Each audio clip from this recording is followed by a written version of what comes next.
Filipenses, na nossa passagem, no capítulo 3. E como é nosso hábito, vamos ler o capítulo todo. E o Dário vai ler o capítulo todo, se faz favor. Diz assim a palavra de Deus: Resta, irmãos meus, que vos regozijeis no Senhor. Não me aborreço de escrever-vos as mesmas coisas, e há segurança para vós. Guardai-vos dos cães, guardai-vos dos maus obreiros, guardai-vos da circuncisão.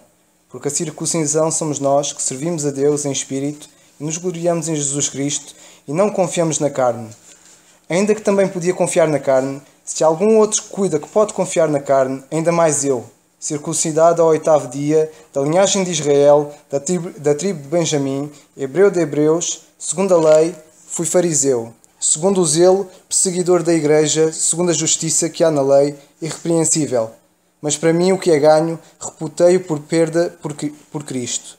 E, na verdade, tenho também por perda todas as coisas, pela excelência do conhecimento de Jesus Cristo, meu Senhor, pelo qual sofri a perda de todas estas coisas e as considero como escória, para que possa ganhar a Cristo, e seja achado nele, não tendo a minha justiça que vem da lei, mas a que vem pela fé em Cristo, a saber, a justiça que vem de Deus pela fé, para conhecê-lo e à virtude da sua ressurreição e à comunicação das suas aflições, sendo feito conforme à sua morte, para ver se de alguma forma posso chegar à ressurreição dentre os mortos.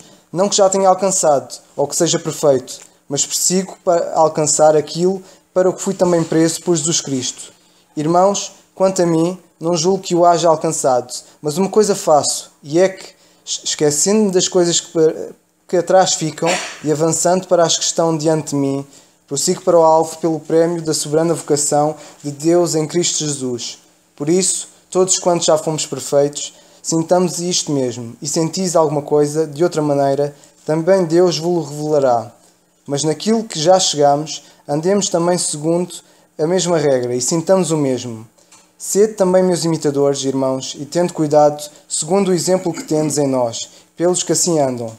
Porque muitos há, dos quais muitas vezes vos disse, e agora também digo, chorando, que são inimigos da cruz de Cristo, cujo fim é a perdição, cujo Deus é o ventre e cuja glória é para a confusão deles, que só pensam nas coisas terrenas.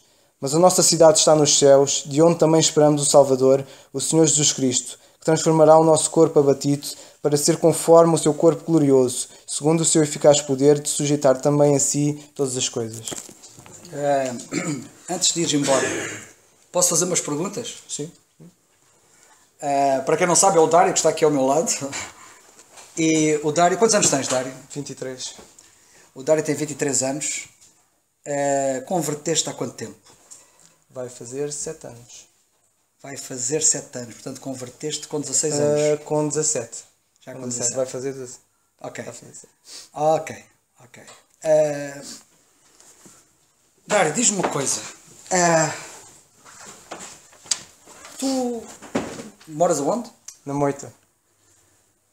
Ainda são uns quilómetros daqui lá. São mais ou menos 15 km. O que é que te faz uma quarta-feira à noite fazeres 15 km para vir-te aqui? Ouvir a palavra de Deus. Porquê? Porque é a palavra de Deus principalmente que me motiva e principalmente para conhecê-lo cada vez mais. E sei que aqui sei que é onde vou aprender mais acerca da sua palavra e acerca dele também. E com cada um dos irmãos, não é só o estudo bíblico em si, mas muitas vezes a comunhão que temos com os irmãos também, ou seja, acaba por sair mais beneficiado do que se calhar trazer alguma coisa. Graças a Deus. Eu vou-te fazer outra pergunta.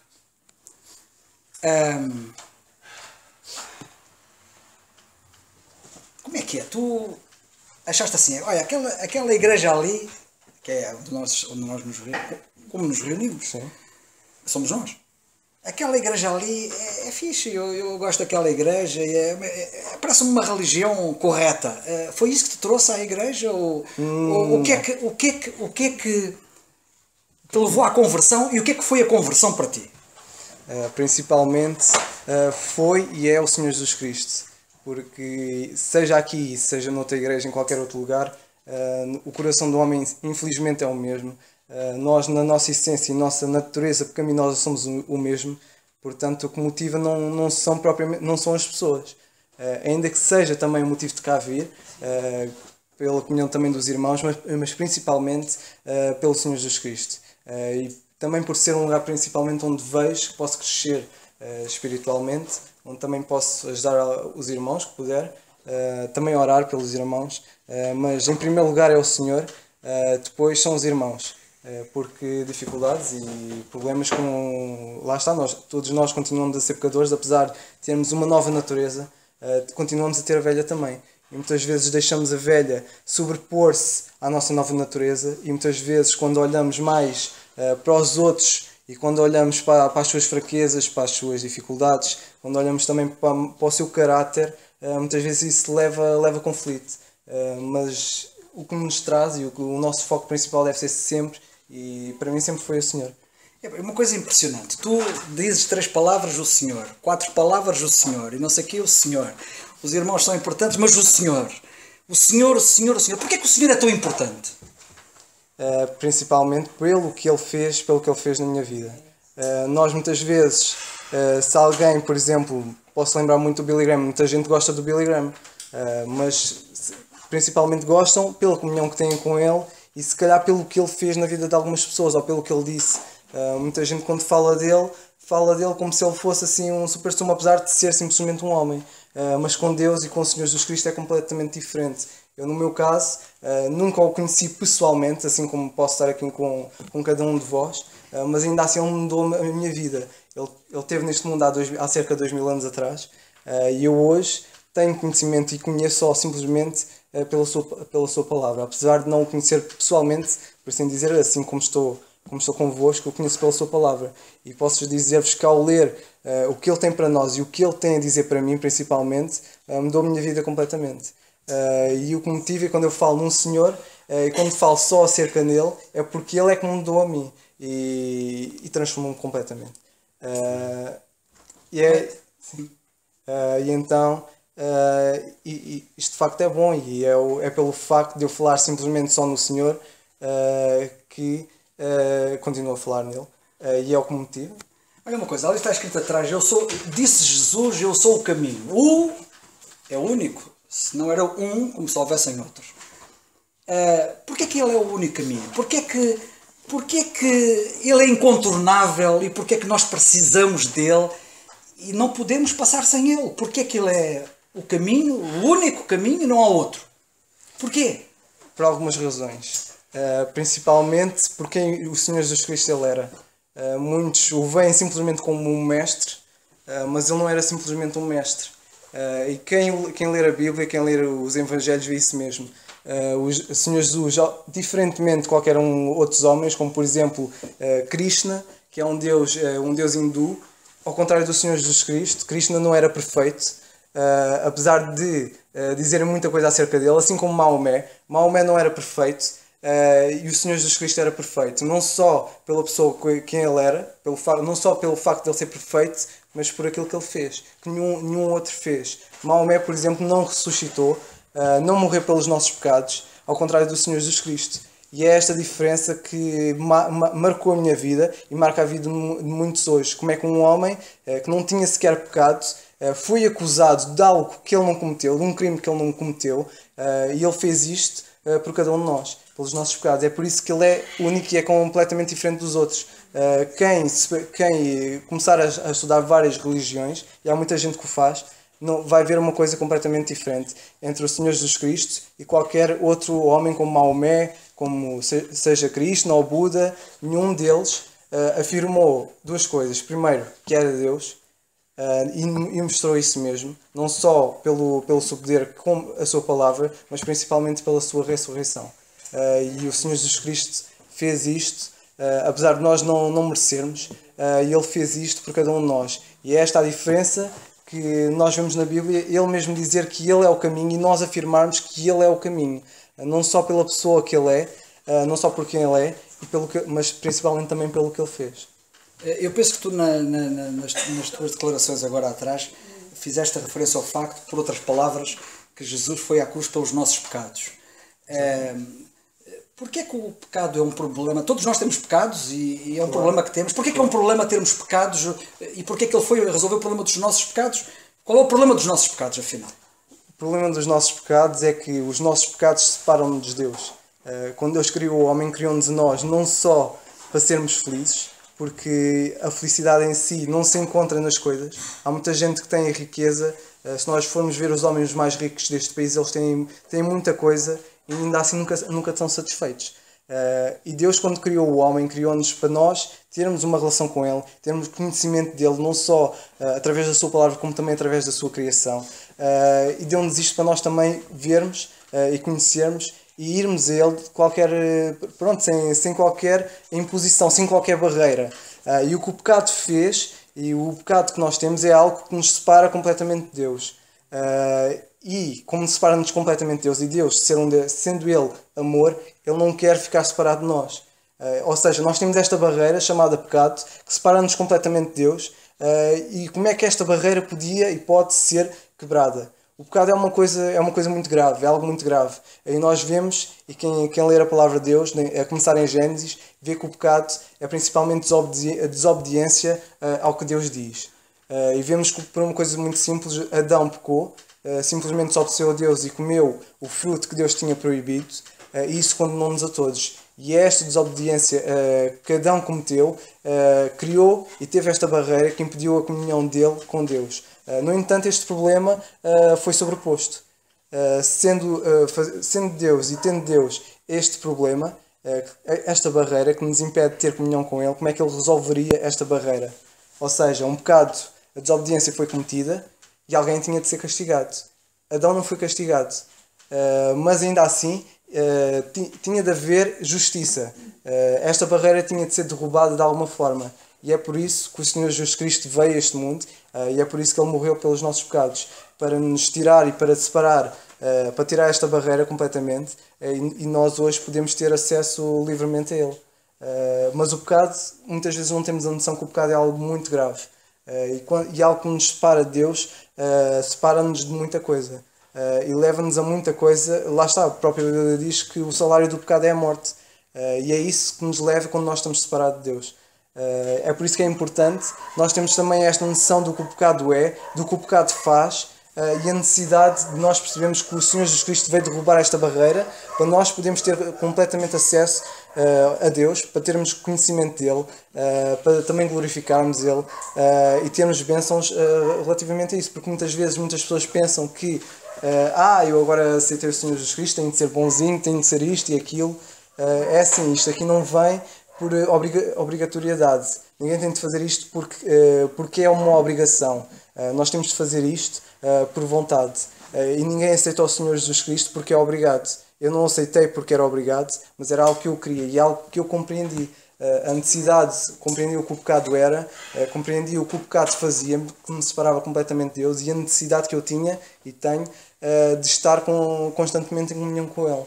E isso tornou-se possível aceitando o Senhor Jesus Cristo, vendo e sabendo o que Ele fez, a justiça que Ele cumpriu, carregando e levando a culpa dos meus pecados, e assim permitir que eu hoje possa ter comunhão com Ele, libertando-nos da nossa própria culpa. Completamente da nossa culpa. Dário, muito obrigado. Isto foi muito importante e não te fiz as perguntas por acaso. E dou graças a Deus porque, apesar de agora o problema do pecado, no teu caso, estar ultrapassado porque o Senhor Jesus Cristo morreu por ti e tu tomaste isso como um facto, isto só tem valor para quem aceita. Quem não aceita, isto não tem valor. Ele fez isto por todos, mas só quem crê nele como seu Salvador é que isto tem validade. E fico muito contente por saber que, apesar disso, tu vieste 15 km porque queres conhecê-lo cada vez mais. Claro. Porque parece que há muito para conhecer dele. Pois é. E a Bíblia não, por assim dizer, como a gente costuma ouvir, eu gosto muito de meditar que a Bíblia nós tiramos sempre coisas novas. Ela é sempre o jornal da amanhã. E pelo menos eu, que tenho também estudado e tenho lido, nunca consegui de certa forma esgotá-la. Nunca consegui de certa forma fechar a Bíblia e dizer, bem, já estudei tudo, vai para um canto. E é por esse motivo que venho cá também. Só mais uma pergunta. Sim. Eu sei que estás a ter um curso superior. E tu andando lá no curso superior não chegaste à conclusão que a Bíblia afinal é um mito ou outra coisa qualquer? Claro que não. E já tive conversas com vários colegas meus que pensam que a Bíblia é um mito. E com alguns eu costumo ter algumas boas conversas com eles. Porque vejo muito que a incredulidade hoje, e muitas vezes as pessoas hoje, há casos e casos, claro, mas no caso que eu tenho com alguns colegas meus, é mais a vontade de não querer, não querem. Apesar de não só de não compreenderem, mas também acharem que a vida que eles levam, a vida impura que levam, que os traz satisfação. E, no entanto, alguns eu pergunto a eles, então tu já tens gigas de filmes, já tens gigas de jogos e nunca estás satisfeito. O que é que achas que te falta? Estás sempre a sacar jogos, há colegas meus que têm gigas e gigas de jogos, computadores cheio de jogos, não lhes falta nada, às vezes alguns têm bons computadores, têm aquilo e nunca estão satisfeitos. E a verdade é o que é que lhes falta. E há muita gente assim. De facto, só Jesus Cristo é que pode satisfazer o coração do homem. Obrigado. Que Deus te abençoe. Obrigado. E força para a frente, que Ele te use. Muito bem. Nós estamos na carta aos Filipenses. Eu não me esqueci que estamos eu sei que estou esquecido, mas estamos na carta aos Filipenses, no capítulo 3. E muito rapidamente, vamos a ver se eu consigo dizer aqui qualquer coisa importante daqui da carta aos Filipenses. Nós temos estado a estudar a carta, temos tido aqui várias participações com muito proveito para todos nós.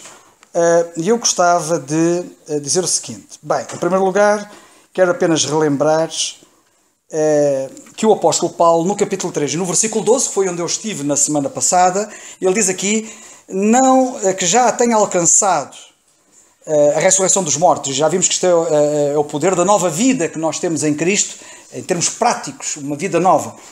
Ou que seja perfeito. É uma coisa curiosa, ele diz aqui no versículo 12, ou que seja perfeito, quer dizer, ele diz aqui no versículo 12, não que já tenha alcançado, mas no versículo 15 diz que é perfeito. Não sei se já repararam. Já repararam ou não?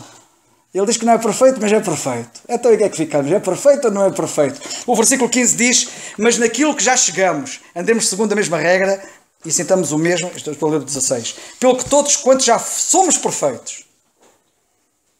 Ele não diz todos os que sois, diz todos os que somos, ele também estava lá. Então, mas ele antes disse que não era, agora diz que é, então em que é que ficamos? Todos os que somos perfeitos, sintamos isto mesmo, e sentis alguma coisa de outra maneira, também Deus vos revelará.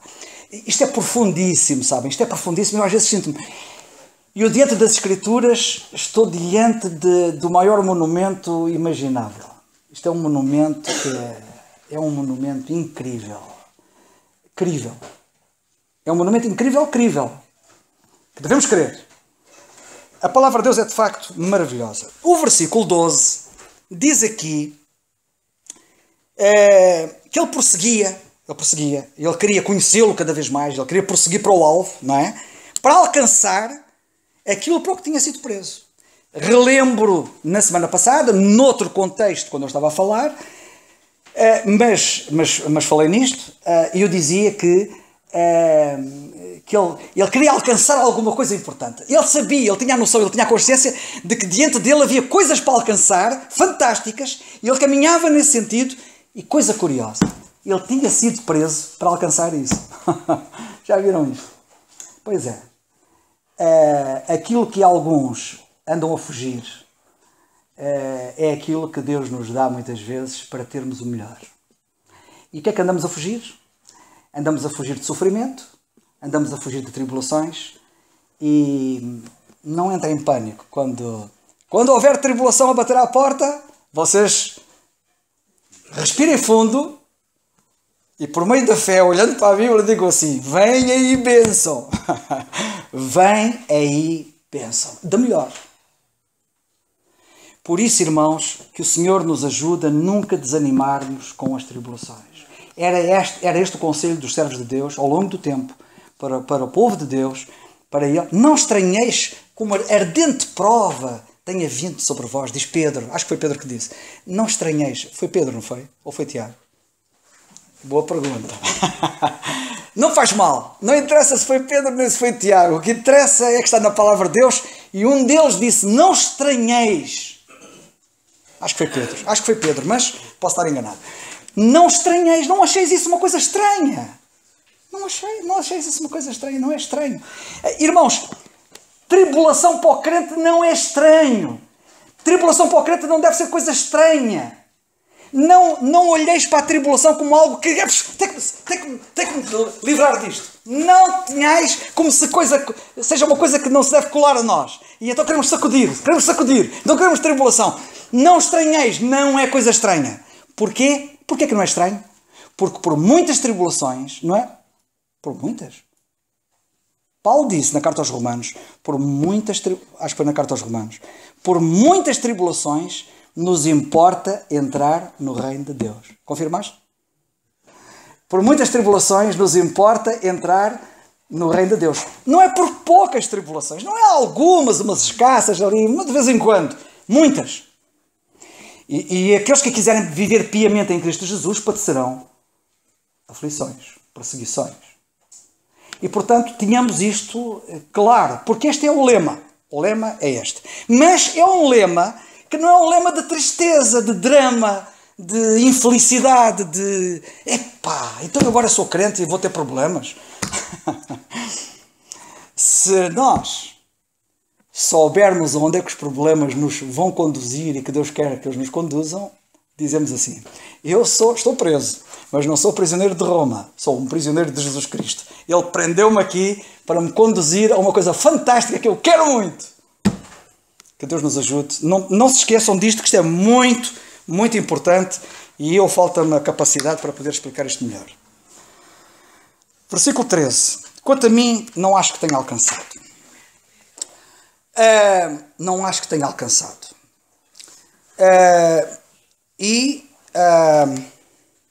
Versículo 13. Não acho que tenha alcançado, e por isso é que ele prosseguia, não é? Ele foi preso, mas não tinha alcançado ainda. Aquilo estava no processo. E ele escreve esta carta da prisão. E ainda estava preso porque o objetivo não estava concluído. E, portanto, continuava lá na prisão. E digo-vos uma coisa. Olha, eu vou-vos dizer uma coisa que vocês já repararam certamente. Que bom Paulo ter estado na prisão. Que bom. Foi tão bom para mim. Foi tão bom ele ter ficado preso para eu ter esta carta. Esta carta que nasceu na prisão. Esta carta que tanta bênção tem trazido à minha alma e à vossa. Esta e outras cartas. Deus não faz nada mal feito. Até vos digo uma coisa. Eu estou convencido que se Paulo não tivesse sido preso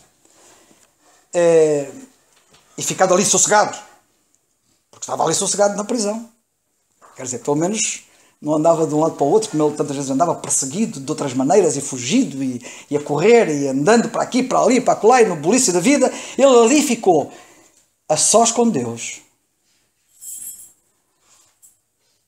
Sabem de uma coisa? Reparem o que é este indivíduo que chega ao fim da vida e diz assim: o tempo da minha partida está próximo. É a segunda carta a Timóteo, a última carta que ele escreve da vida dele e está na prisão. O tempo da minha partida está próximo. Combati o bom combate, acabei a carreira, guardei a fé. O tempo da minha partida está próximo. Todos me abandonaram. É triste, não é? Dizer isto por um lado. É triste para quem abandona. Mas para ele era consolação. Sabem porquê? Não por eles terem saído, porque ele gostaria de os ter ao pé dele. Mas o Senhor assistiu-me. O Senhor assistiu-me. Ele estava com Deus ali na prisão. Eu digo-vos uma coisa, é preferível estar com Deus na prisão do que sem Ele num palácio. E ele estava com Deus ali. E ele ali com Deus, diz ele, Deus tem um plano para mim. O plano dele passa pela prisão. Eu fui preso para alcançar aquilo que eu ando à procura e que quero muito, é o meu alvo. E diz ele: não, irmãos, não o tenho alcançado, julgo que não o tenho alcançado, mas uma coisa faço, e é que esquecendo-me das coisas que atrás ficam e avançando para as que estão diante de mim. Eu depois falarei como é que ele diz aqui, ou tentarei falar, como é que ele diz aqui que não é perfeito e depois diz que é perfeito. E já agora deixai-me dizer uma coisa. A palavra perfeito quer dizer, no contexto e no significado, quer dizer completo. E deixai-me dizer uma coisa importante. O maduro, se quiserdes de outra maneira, uma outra palavra melhor talvez, é maduro. Nós precisamos ser crentes maduros. O apóstolo Paulo queixa-se de que alguns, pelo tempo que tinham de crentes, já deviam ser maduros e não eram. Eram infantis. não eram adultos. E o crente maduro acha sempre que não está maduro. E por isso o crente maduro é o crente que está em permanente crescimento. Ele nunca para. Porque se há muitos que acham que já atingiram não sei o que é que eles atingiram. E então pararam de crescer. Até regridem. Aliás, na vida cristã, assim, quando a gente para, anda para trás. E o apóstolo Paulo tinha a noção de que não tinha atingido, exatamente porque tinha atingido. Ele que não se achava maduro, é maduro. O maduro nunca acha que está maduro. Da mesma forma que o verdadeiro humilde não sabe que é humilde. O humilde não sabe que é humilde. E o maduro também não. Mas ele diz aqui uma coisa importante, que é no versículo 13. Este é um assunto para nós refletirmos. Pensem no caso. No versículo 13 ele diz assim: irmãos, quanto a mim não julgo que o haja alcançado, mas uma coisa faço. Uma coisa faço. Uma coisa sei. Uma coisa te é necessária. Estão a ver estas frases da Bíblia? O Senhor disse a Marta: Marta, Marta, uma coisa te é necessária. E vemos um Paulo dizer: uma coisa faço. Sabem qual é o nosso problema? É estarmos divididos com muitas coisas. Sim, a gente não se esquece do Senhor ao Senhor, mas com o Senhor há muita coisa misturada. Que disputa a atenção, que disputa o tempo, que disputa as minhas capacidades, que disputa as minhas habilidades, que disputa a minha energia. Uma coisa, porque há um só Senhor. Isto é profundo e nós temos que pensar seriamente. Eu vou-vos dizer uma coisa, e vocês dizem assim: mas isso é demais. Não é demais, irmãos. Se quiserdes alcançar o que Paulo queria, ide por este caminho. E depois falai comigo, ou com ele. E depois vão ver se vale a pena ou não vale a pena. Se é este o caminho ou não é este o caminho. Porque o outro caminho é o caminho dos gigas. Muitos gigas disto, muitos gigas daquilo, muitos gigas de não sei o quê, como nós ouvimos o Dário estar a falar. Têm tantos gigas e não têm nada. Compreendem? Agora escolham. No versículo 13, uma coisa faço. Esquecendo das coisas que atrás fico. Isto aqui... Eu hoje, no princípio do culto, como vocês viram, eu falei muito de esquecimento. Mas não tinha nada a ver com a passagem, sinceramente. Nem objetivamente, nem conscientemente. Aconteceu eu falar disso. De eu ser esquecido. Nós precisamos nos esquecer de muita coisa, irmãos. Precisamos. Nós precisamos esquecer das coisas que estão para trás. E quando olhamos para trás, o que é que nós vemos? Coisas más na minha vida, experiências más na minha vida, quedas na minha vida, pecados na minha vida, tempo perdido na minha vida, tempo desperdiçado na minha vida. Esquece isso. Mas quando eu olho para trás, vejo coisas muito boas. Sucessos, boas realizações, bons feitos, coisas fantásticas que aconteceram. Esquece isso. Porquê? Porque as coisas que estão para trás más podem nos atrapalhar para a frente. Porque estão-nos a amargurar, a martirizar e impede-nos de nos libertar para nós estarmos livres, com a cabeça livre, para estarmos ocupados e focados no Senhor e na sua vontade. E as coisas boas a mesma coisa. Eu conheço crentes que estão sempre a falar do passado. Ou pelo mal ou pelo bem. E pelo bem. O bem pode ser uma atrapalhação. E porque antigamente é que era. Antigamente é que era. Quando um crente diz antigamente é que era, ele já está a condenar-se a si próprio. Porque ele já não está a ser capaz de ir além do antigamente. Quando a vida cristã é sempre um crescendo contínuo em que o amanhã tem que ser melhor que hoje, como hoje foi melhor que ontem. E quando isto não é, é tudo menos cristianismo. Portanto, quando alguns, às vezes, até para criticar os outros, dizem antigamente é que era, cuidado com isso. Porque se antigamente é que era, estou a passar um atestado de incompetência a mim próprio. E de reprovação. As coisas boas podem nos atrapalhar. Irmãos, antigamente era bom, graças a Deus. Não, vamos esquecer antigamente. Esquecer antigamente não quer dizer riscar da memória. Até porque é impossível. Vocês não podem arriscar da vossa memória as coisas antigas, más. Nem podem arriscar da memória as coisas antigas boas. Então o que é que o apóstolo Paulo quer dizer com o esquecer? Não ser mais influenciado pelo aquilo que aconteceu.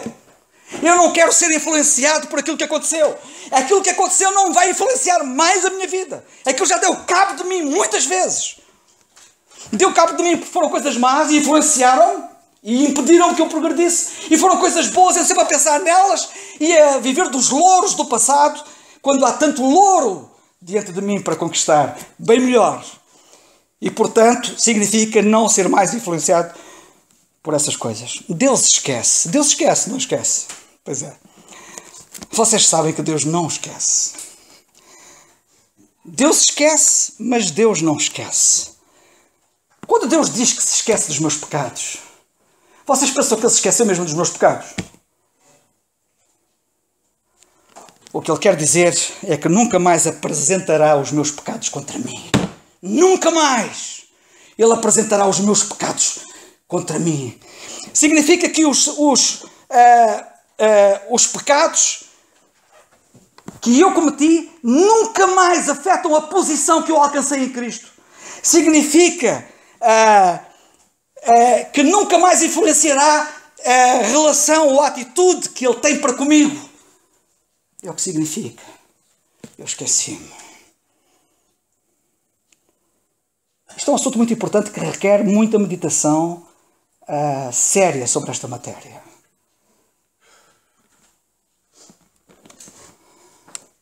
Esquecer do que para trás fica significa romper com o poder do passado. Nós temos que romper com o poder do passado.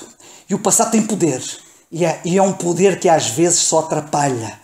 E nós temos que romper com o poder do passado. Nós não podemos alterar o passado, irmãos. O nosso passado não pode ser alterado, bom ou mau, não pode ser alterado. Mas o significado do passado pode e deve ser alterado. O que é que aconteceu de mal? Que significado vou dar a isto à minha vida?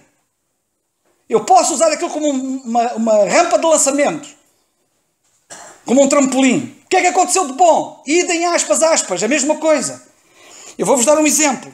Sabem o que é que o apóstolo Paulo diz? Na primeira carta a Timóteo, no capítulo 1, ele diz assim, muito rapidamente, diz ele assim, versículos 12 a 17. Querem ver ele lembrar-se do passado? Querem ver ele lembrar-se do passado? Mas vejam como é que ele se lembra do passado. Ele que diz, esquecendo-nos do que para trás fica, a ver se ele não se lembra do passado. Ele lembra-se.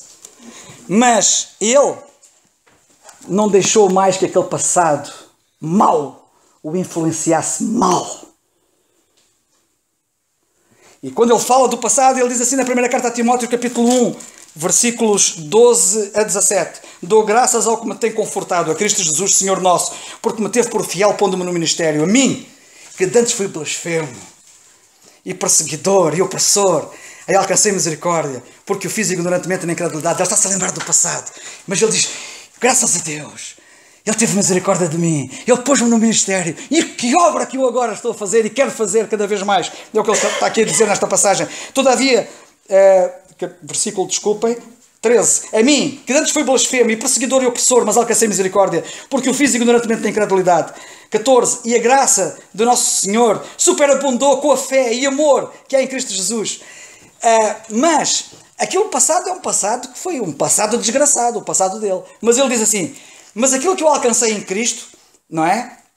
A fé e o amor, superabundaram, fizeram superabundar coisas fantásticas. E esta é uma palavra fiel e digna de toda a aceitação, que Cristo Jesus veio ao mundo para salvar os pecadores, dos quais eu sou o principal. Mas por isso alcancei misericórdia, para que em mim, que sou o principal. E eu penso, e eu olho e vejo, ei, que terrível que eu fui. Jesus Cristo mostrasse toda a sua longanimidade, para exemplo dos que haviam de crer nele para a vida eterna. Ora, ao Rei dos séculos, imortal, invisível, ao único Deus, seja honra e glória para todo o sempre. Amém. Eu passei por este passado vergonhoso, mas Deus, pela sua misericórdia e graça, vai transformar isto tudo em glória eterna para Jesus Cristo e para Deus. É esta a nossa atitude?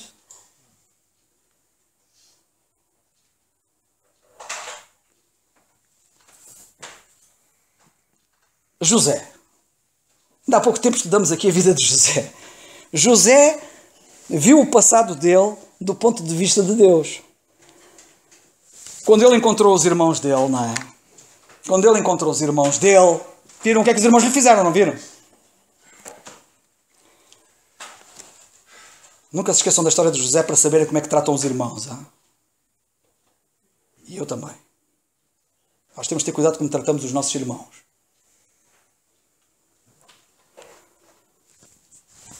Se ele agisse na carne, aquilo havia arrastilho do cérebro. Havia ali faísca. E a vingança ia ser enorme. Mas José olhou para os irmãos como Deus olha para mim nos meus pecados.